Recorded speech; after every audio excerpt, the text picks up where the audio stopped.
The conjuring last rites. The conjuring movie സീരീസിലെ last movie ആയിട്ടാണ് ഇതിൻ്റെ ടീം ഇതിനെ പ്രൊമോട്ട് ചെയ്തേക്കുന്നത്. ഇത് ഡയറക്റ്റഡ് ബൈ മൈക്കിൾ ചാവസ് ആണ്. Story by David Leslie Johnson and James Wan. ഇതിൽ അഭിനയിച്ചിരിക്കുന്നത് Vera Farmiga, Patrick Wilson, Mia Tomlinson, Ben Hardy തുടങ്ങിയവരാണ്. ഒരു മൂവീൻ്റെ കുറിച്ച് എൻ്റെ ഒരു അഭിപ്രായം, ഈ ഒരു മൂവി ഫ്രാഞ്ചൈസിൽ ഇതുവരെ വന്ന മൂവീസിൽ ഏറ്റവും വീക്കസ്റ്റ് മൂവി ആയിട്ടാണ് എനിക്ക് ഫീൽ ചെയ്തത്. ഈ ഒരു മൂവി ഫ്രാഞ്ചൈസിയിൽ ഇതും കൂടെ കൂട്ടി 4 മൂവീസാണ് ഇറങ്ങിയത്. ഇതിന് മുമ്പ് ഇറങ്ങിയത് the conjuring, the devil made me do it. അത് ഈ സെയിം ഡയറക്ടറിന് തന്നെയായിരുന്നു. അത് ഇതിനെക്കാട്ടും കുറച്ചും കൂടി എനിക്ക് ഇഷ്ടപ്പെട്ടു. ബട്ട് എൻ്റെ പേഴ്സണൽ ഫേവറേറ്റ്സ് എന്ന് പറയുന്നത് കൺജറിങ് 2 ആൻഡ് 1 ആണ്.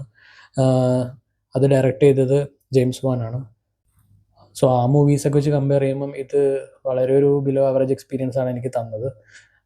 ഇതിൽ തീം എന്ന് പറയുന്നത് 1984 സ്മോൾ ഫാമിലിയിലുണ്ടായ ഒരു ഹോണ്ടിങ്ങിനെ ബേസ് ചെയ്തിട്ടാണ്.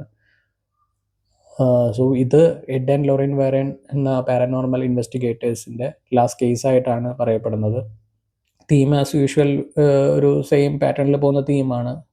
ബട്ട് ഇത് ആ തീം ഒരു സിമിലർ ആയതുകൊണ്ട് മാത്രമല്ല എനിക്കത് ഇഷ്ടപ്പെടാതെ പോയത്. ഇതിൽ ഞാൻ പറഞ്ഞല്ലോ, ഒരു ഹൊറർ സീൻസ് അല്ലെങ്കിൽ ഹൊറർ എലമെൻറ്റ്സ് ആ ഒരു ഇമ്പാക്റ്റ്ഫുള്ളായിട്ട് ഇത് ക്യാപ്ചർ ചെയ്യാനായിട്ട് സാധിച്ചിട്ടില്ല എന്നാണ് എനിക്ക് പേഴ്സണലി തോന്നിയത്.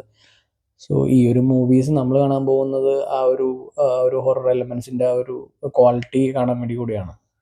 സോ അതെനിക്ക് കിട്ടിയില്ല പേഴ്സണലി.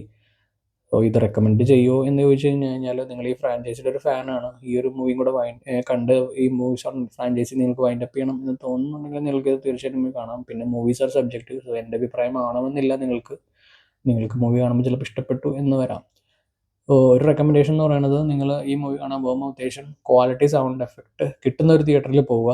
ഞാൻ കണ്ട തിയേറ്ററിൻ്റെ സൗണ്ട് എഫക്റ്റിൽ ഞാൻ അത്ര സാറ്റിസ്ഫൈ ആയിരുന്നില്ല. സോ അതുകൊണ്ടാണ് അത് എടുത്ത് പറഞ്ഞത്. സോ കാണാൻ പോകുകയാണെങ്കിൽ അത്യാവശ്യം ക്വാളിറ്റി ഉള്ളൊരു സൗണ്ട് എഫക്റ്റ് ഉള്ളൊരു തിയേറ്ററിൽ തന്നെ പോവുക. അപ്പോൾ കുറച്ചും കൂടെ ഒരു ഇഷ്ടപ്പെടാൻ സാധ്യതയുണ്ട്. ഈ മൂവി കണ്ടവർ നിങ്ങളുടെ അഭിപ്രായങ്ങൾ താഴെ കമൻറ്റിൽ പറയുക. ഇതുപോലുള്ള വീഡിയോസിനായിട്ട് ചാനൽ സബ്സ്ക്രൈബ് ചെയ്യുക. So thank you for watching my video. See in other video. By.